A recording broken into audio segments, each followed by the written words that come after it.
Mbona Ruto asichukue huyo kijana wake George Ruto atupatie sisi majenizi tumuue, alafu tuchangie William Ruto milioni 2? Atasikia aje? Kwani kuna jambo ambalo Wakenya wanaogopa kusema hadharani? Na nini hutokea pale mwananchi wa kawaida anapoamua kusimama mbele ya umati na kuzungumza bila hofu yoyote? Katika kipindi ambacho taifa linaendelea kujadili maandamano, fidia za waathirika, umoja wa kitaifa na uchaguzi wa mwaka 2027, Mkenya mmoja kutoka Mombasa alisimama bunge la mwananchi na kutoa kauli ambazo zimewaacha wengi wakishangaa, wengine wakimuunga mkono na wengine wakimpinga vikali. Leo nitakuonyesha hatua kwa hatua kile alichosema na kwa nini kauli zake zimezua mjadala mkubwa mitandaoni. Na mwisho wa video hii utaniambia kama huyu alikuwa anasema ukweli wa wananchi au alizidisha maneno. Tusonge mbele. Bunge la mwananchi ni sehemu ambayo mara nyingi wananchi hutoa maoni yao kuhusu masuala yanayogusa nchi. Lakini safari hii Mkenya mmoja kutoka Mombasa aliamua kuzungumzia swala la fidia kwa waathirika wa maandamano ya finance bill. Akiwa mbele ya wananchi, alitoa mfano uliowashangaza wengi pale alipozua swali ambalo linaendelea kusambaa mitandaoni. Kauli hiyo ilizua hisia kali kwa sababu iligusa moja kwa moja mjadala wa thamani ya maisha ya vijana waliopoteza maisha wakati wa maandamano. Tazama alichosema. Mbona Ruto asichukue huyo kijana wake George Ruto atupatie sisi majenizi tumuue, alafu tuchangie William Ruto milioni 2? Atasikia aje? Kwani si huyo George Ruto ni mtoto? Kwa nini asitupatie sisi majenizi tumuue, alafu tumpatie William Ruto milioni 2? Yeye anapotuambia haiwezi lipa, hiyo pesa haitoshi kulipa uhai. Alipokuwa anatuma mapolisi wakaue vijana, alikuwa anajua haiwezi lipa uhai. Alipokuwa anasema vijana wapigwe marisasi, alikuwa anajua hana pesa ya kulipa uhai. Na kwa nini anaua vijana wenyewe kiholela? Kwa sababu ya tamaa ya uongozi. Kwa sababu hiyo ni tamaa ya uongozi William Ruto ako nao, ndio maana anaua vijana. Kijana hana makosa yote, vile umeambiwa mtu mwenye anataka kupindua serikali anakuaga na bunduki. Mtu mwenye anauza mask, wewe utaniambia alikuwa anataka kupindua serikali vipi? Anauza mask, amefuatwa kwa corridor kabisa, nyote mliona, na akamiminiwa marisasi. Kwa nini hao polisi wasiende kuvamia wezi wa ng'ombe? Vile tuliona mapolisi wanapiga vijana wa university marisasi, wana act ni kama movie. Mbona wasiende kuact hizo movie huko Elgeyo Marakwet? Mbona wasiende Baringo na Turkana kuact movie? Na wakati tunakuambia William Ruto ni one term, bado unazidi kuuliza maswali. Ni maswali ya nini unauliza? Wewe ni kumaanisha huna future na huna vision. Na kama huna future, mimi nasema kila siku, kama huna future, wacha kutatiza watu wengine wenye wako na future. Sisi tunataka kusonga mbele, sio kuambiwa ate Uhuru alifanya, hata Kibaki alifanya, hata fulani. Tunataka ikomeshwe, kwa sababu kuna mtu alizaliwa kabla ya Uhuru, kuna mtu alizaliwa kabla ya Kibaki. Wewe ukimwambia sasa wewe mtoto utaumia kwa sababu hata Kibaki aliumiza watu, wewe huna akili. Na kama wewe ni mzazi hukusomeshwa na baba yako, basi wewe usiseme sitasomesha. Baada ya hapo hakusimamia hapo tu, aliendelea kuzungumzia swala ambalo limekuwa likijadiliwa sana na familia za waathirika. Kwa mujibu wake, kuna wananchi wanaoamini kuwa kiasi hicho hakitoshi kufidia maisha ya mtu aliyepoteza maisha. Lakini pia alioji jambo lingine muhimu, kwamba kama serikali inalazimika kulipa fidia baada ya tukio kama hili, suluhisho ni nini? Kauli zake zimezua mjadala mkubwa kwa sababu zinagusa swali ambalo Wakenya wengi wanaendelea kujiuliza mpaka leo. Hao waathiriwa wako sawa, kwa sababu wakati rais anasema hii pesa ambao wanafidiwa, hiyo pesa haitoshi kulipa uhai wa binadamu na hautoshi kulipa uchungu wa wazazi. Sasa Rais William Ruto anapolia machozi ya burukenge, anafaa tuambie kama haziwezi kulipa uhai wa mtu, hizo pesa anatoa milioni 2. Kwa nini anaua vijana wa wenyewe na anajua hana uwezo wa kulipa uhai? Je, atalipa na aache kuua vijana, ama atalipa na angoje auwe wengine awalipe? Kwa sababu hiyo machozi analia Rais William Ruto ni machozi ya burukenge. Hao waathiriwa wako sawa. Tumeonyeshwa zile pesa watafidiwa. Hatujaonyeshwa wale wa polisi ambao waliwadhulumu kama wamehukumiwa. Hatujaonyeshwa hiyo, hatujui kama kuna mtu mimi saa hii najua kuna kesi 2 zinaendelea za maofisa 2. Na wale watu wamedhulumiwa wanasemekana ni zaidi ya 1000. Haiwezi kuwa askari 2 ndio walidhulumu watu 1000. Bunduki moja haiwezi kuwa na risasi zaidi ya 60 ama 50. Hao watu wako wapi? Ikiwa umepata huyu mtu aliadhiriwa, aliumizwa, akadhulumiwa haki zake, aliyemuumiza amehukumiwa ama ameshtakiwa ama haki imepatikana, na hii pesa unatuambia kwamba haiwezi kulipa uhai wa mtu, ni pesa ya nini unatoa? Na hujaomba msamaha, kwa sababu wewe William Ruto ndiye muuaji mkubwa. Kutoka kwenye swala la fidia, mjadala ulihamia kwenye jambo jingine ambalo limekuwa likitokea mara nyingi katika siasa za Kenya. Huyu Mkenya alisema wazi kuwa Wakenya hawapaswi kugawanywa kwa misingi ya kikabila. Alikumbusha kwamba wananchi walipiga kura wakiamini katika sera na ahadi za viongozi, si kwa sababu ya makabila yao. Hii ndio sehemu ambayo baadhi ya watu walishangilia kwa nguvu zaidi. Naomba nyinyi wa Kenya na nyinyi vijana, musikubali kugawanywa kwa misingi ya kikabila na huyu William Ruto. Sisi historia yake tuko nayo tangu wakati wa Moi. Moi hakuwa Mkikuyu, lakini alipomkataa hamkusema ni mkabila. Sisi tumempa William Ruto kura tukijua anaitwa William Samoei Ruto. Na tulikuwa tunajua yeye ndiye alichoma Wakikuyu kanisa la Kiambaa. Yeye ndiye alikuwa mshukiwa mkuu na tukampa kura. Leo hii ukija ukiniambia tunamchukia, akili yako iko sawa kweli? Sisi ndio tulichomwa Kiambaa na sisi ndio tumempa kura. Sasa saa hii nikikwambia simutaki Ruto, kwa nini useme namchukia? William Ruto ndiye amenichukia kwa sababu wakati alikuwa anatuita mahasura, majenizi, anatuita wangwana, hakuwa ameona sisi ni magaidi. Lakini wakati nasimama hapa namueleza William Ruto vile serikali yake inafanya ukora, anatuita magaidi, anatuita magenge ya wahalifu. Sasa hiyo training tulienda wapi? Hiyo training ya kigaidi tulienda wapi? Hiyo training tumeenda, William Ruto ndiye ametufundisha hiyo kitu. Kwa hivyo mimi nawaomba 2027 tuungane pamoja. Wale wanaosema wako kwa Ruto na hawakumpigia kura pia mtoke huko, kwa sababu sisi tulikuwa huko. William Ruto ni baba yangu, lakini nyinyi mumemshika huko Nyanza. Si baba yenu, ni baba yenu wa kambo. Baba yenu walikufa na mshukiwa mkuu wa mauaji ya baba yenu ni huyu baba yenu wa kambo. Sasa uwezi niambia kwamba unajua huyu baba wa kambo kuniliko. Tuungane tumtoe William Ruto, kwa sababu William Ruto ndiye shida zinazokumba wa Kenya. Na usiambiwe one term ate hawana agenda. One term usiambiwe ate hawana agenda. Agenda ya one term iko sawa, kwa sababu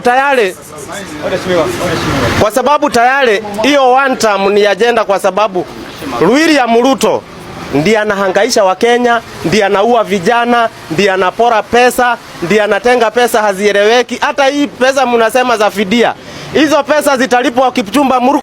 Kilichowashangaza wengi zaidi ni kwamba licha ya ukosoaji wake hakukataa kila jambo. Alikiri kuwa kuna baadhi ya miradi ambayo serikali imefanya, lakini akaeleza kwamba kutambua jambo moja zuri haimaanishi mtu hawezi kuhoji mambo mengine anayoyaona hayako sawa. Hapa ndipo alipoeleza kwa undani zaidi kwa nini anaendelea kuwa mkosoaji wa serikali. Sote tunaona vitu zinaendelea, na sote tunaona William Ruto kama ni manyumba kweli anajenga. Hiyo si kitu ya kudanganyana, tunaona, tuko na macho. Lakini wakati utasimama hapa uniambie sasa, nyinyi watu wa mlima ndio mlimchagua Ruto, mbona saa hii mnamchukia? Sisi hatujamchukia Ruto. Ruto ndiye anatuchukia. Ukirudi pale nyuma kwa Rais Daniel Toroitich arap Moi, Moi ndiye babake Ruto, ndiye amemfunza siasa, ndiye amemulea. Lakini Moi akija kukufa alikuwa amechukia mpaka hiyo jina Ruto. Je, hiyo ni ukabila ama ni kuunganisha wa Kenya? Kibaki alipoingia na Raila kwa serikali, Ruto aliiba mahindi, Raila akamfuta, Kibaki akamchukua akamregesha. Hiyo ni ukabila ama ni kuunganisha wa Kenya? Wakati William Ruto amekuwa na Rais Uhuru Muigai wa Kenyatta, bilioni 2 zilikuwa zinapotea kila siku. Na si mtu mwingine alikuwa anaiba, ni William Ruto. Na wakati Raila walishikana na Uhuru, Raila akamwambia Uhuru, sasa dawa ni kubadilisha pesa. Nyote mnajua, hakuna mtu amezaliwa juzi hapa. Pesa ilibadilishwa kwa sababu ya William Samoei Ruto. Na zilipobadilishwa hizo pesa, alianza kwenda Mlima Kenya kwa makanisa. Anatoa milioni 10, milioni 3, milioni 2, sijui milioni ngapi. Saa hii anakuja kutuambia sisi ni wakabila. Sisi tunamchukia. Wakati William Ruto ameshikana na Raila juzi, wameungana, wamekuwa pamoja. Raila tunajua chenye kilimfanyikia. Na mshukiwa mkuu katika kifo cha mzee Raila Odinga ni William Ruto. Kwa sababu William Ruto ndiye alikuwa mtu wa mwisho kuonekana na Raila Odinga. Nikirudi upande opposition ya Gachagua, ati Gachagua anasema ako na uwezo wa kuunganisha opposition. Sio ati Gachagua anasema, ako na uwezo, hata nyinyi wenyewe mnajua. Kwa sababu alimpichiwa na amefanya hivyo, ameunganisha wale ambao hawaja impichiwa. Tumeweza kuona Maraga juzi anakuja polepole, yule mwingine naye ameingia, mwingine naye ameingia, na watakuja, ngoja hii bunge ivunjwe. William Ruto hana stronghold. Huyu ndiye rais wa kwanza atakuwa anaingia kwa uchaguzi bila stronghold. Kwake kwenyewe huko tumekata katikati. 4 million, Nakuru imechukua milioni 2, imewachia hao wengine milioni 2. Rais William Ruto hana kura. Na option ya William Ruto 2027 ni kuiba kura tu, hakuna ingine. Na sisi tunamngojea kwa sababu hiyo ujanja yake tuko na dawa yake na tutaimalizia. Kwa hivyo Gachagua, wale ambao wako opposition wasiwe na wasiwasi, wako on the right side na wakuje wote, hata akina Maraga, lakini usiingie leo opposition uanze kuwaambia vile wataungana.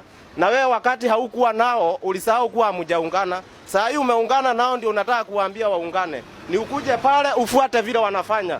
Kwa sababu ile opposition hakuna mtoto hata mmoja. Wale ni mawakili, ni watu wamekuwa kwa vice president na vio vingine. Wanajua vile watadili na huyu Ruto. Na William Ruto ameingia uoga kwa sababu ameona Kenya mzima imeenda opposition. Kenya mzima iko opposition na tunasema William Ruto ni one term kwa sababu ni muuaji. Hata kama anatujengea hizi manyumba. Hizi nyumba sio shida yenye inakumba Mkenya.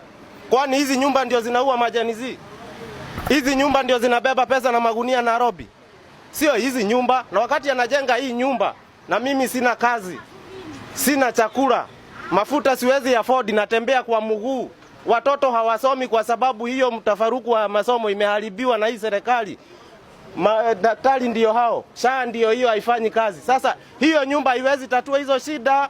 Na in fact ukirudi kwa hizo nyumba zinamfaidi William Ruto. William Ruto ndiye anafaidika na hizi nyumba. Hakuna mtu mwingine. Wewe utajenga, enda ile ya Pakistan pale uone juu imeandikwa Gulf Cup. Wewe kama mwananchi wa kawaida kuna mahali ushaiambiwa Gulf Cup kwa nini nyumba ya nafuu iko. Lakini ile imeandikwa Gulf Cup kwa sababu William Ruto anashirikiana na matajiri wapole wa Kenya, wanyanyasa wa Kenya, lakini hizo nyumba hazipewi wa Kenya. Zinauzwa kwa minajili na manufaa ya William Ruto. Na mwisho wa yote ujumbe wake ulielekea moja kwa moja kwa wananchi. Alisema kuna mambo ambayo hataki kuyaogopa kuyasema kwa sababu anaamini mustakabali wa taifa ni mkubwa kuliko hofu ya mtu mmoja mmoja. Kisha akatoa ujumbe wake kuhusu uchaguzi wa mwaka 2027 na huu ndio ujumbe wake. Mimi najua tuko na shida kwa nchi na mimi siogopi kusema. Kwa sababu hata kama ni kukufa nitakufa juu ya serikali. Kuna watu wamekufa tu kwa kitanda, kifo tamu. Na hakuna kitu walipigania kwa hii nchi. Kwa hivyo hata kama nitakufa na uchungu, acha nikufe na uchungu, lakini kuna mtu hata miaka 30 ijayo atafaidika juu ya uchungu yangu. Mimi nilikuwa nataka niseme ya kwamba huyu William Samoei Ruto kwanza ni mwizi mkubwa, ni jambazi na system walio nayo ni wahuni na ni magaidi. Kwa sababu ukisikia waziri mzima anasimama anasema nyinyi pigeni kura tu. Lakini ile debe tutaijaza hata kama ni kwa wizi. Wewe ukuje uniambie huyu Ruto anaenda 2 term. Nikikuuliza sababu unaniambia si yako na kisu. Nini itamzuia? Sasa kama kweli yako na uwezo Ruto. Huyu Ruto si ndiye alikuwa na Raila AU. Mkakuja hapa mkatuambia Ruto akikuunga mkono ni direct ticket. Huyo Ruto akachukua mabilioni za nchi, akapora mabilioni. Akasema hizi bilioni tunasupport mzee. Watu sawa. Huyu Ruto ni direct. Raila alienda mahali. Sasa Raila si yuko kwa kaburi. Aliuawa na wakabila ama na yule ambaye si mkabila. Amekufia mikononi mwa yule mtu ambaye si mkabila. Huyo Raila alikuwa na Moi. Akawekwa detention miaka 7. Wakabila wamekaa na Raila wakampa prime minister, wakampa vio kwa serikali na wakamwacha salama. Sasa wewe kama si kupumbazwa ni nini? Ndio unaona Babu Owino na Sifuna wamejielewa na wakajua wao ni wakabila. Ndio maana Sifuna juzi amekuwa kule kwa wakabila kwa sababu amejielewa. Mimi ni mkabila na ninaitwa Sifuna, siitwi Kamau. Mimi ni kabila na Wabaruya. Ndio akatoka akaenda kufuata wakabila wenzake. Babu Owino amejielewa akajua yeye ni mkabila. Na bila ukabila hii Kenya uendi mahali, akafuata wakabila wenzake. Oburu na Gladys Wanga wako pale si kwa sababu ya manufaa ya Nyanza. Hata hawana vision yoyote na Kenya. Oburu anakuambia anataka power kwa sababu yeye si mkabila. Hao ambao si wakabila wanarudi usiku wanaenda kusambaza chuki kwa Wakikuyu, kumbe wale Wakikuyu ni wanyama si watu. Na unasahau hiyo Radio Ramogi ni ya Mkikuyu. Hiyo radio tayari unaongea nayo ni ya wakabila. Na ile lugha unaongea nayo ni lugha ya kabila yako, kwa hivyo wewe ndiye mkabila mkubwa. Ndio Sifuna akaona sasa hapa tunapotoshwa, na Raila alijua hiyo kitu. Ndio unaona hao wakabila wote Raila alifanya nao kazi. Kebake walikosana akamfuata, wakakosana na Uhuru akamfuata. Lakini wewe Mjaruo uko kwa Ruto unanoambia sasa hatutaenda, wale ni wakabila. Sasa wewe na Raila nani anajua wakabila zaidi? Mimi yangu ni hayo, na mimi ni mtoto wa Maumau, sitishwi, na kama ni ukweli mimi nitasema. Hata kama mna chuki na watu wengine, mimi sina chuki na mtu kabila yoyote, mimi sina chuki kabisa. Wewe kama ni kunichukia nichukie, lakini ni one time. Baada ya kusikia kauli zote za Mkenya huyu kutoka Mombasa, swali linabaki kuwa moja. Je, alikuwa anawakilisha hisia za Wakenya wengi au alikwenda mbali sana katika baadhi ya kauli zake? Nataka kusikia maoni yako. Unamuunga mkono jamaa huyu au haukubaliani naye? Naeleza sababu zako. Bwana, mimi naitwa Rich Mizuka, sauti ya vijana wa Afrika Mashariki. Namba 1 ni mimi, namba 2 ni mimi, namba 3 ni mimi, 4 na 5 na waachia nyinyi hapo. Bwana, tukutane kwenye video ijayo.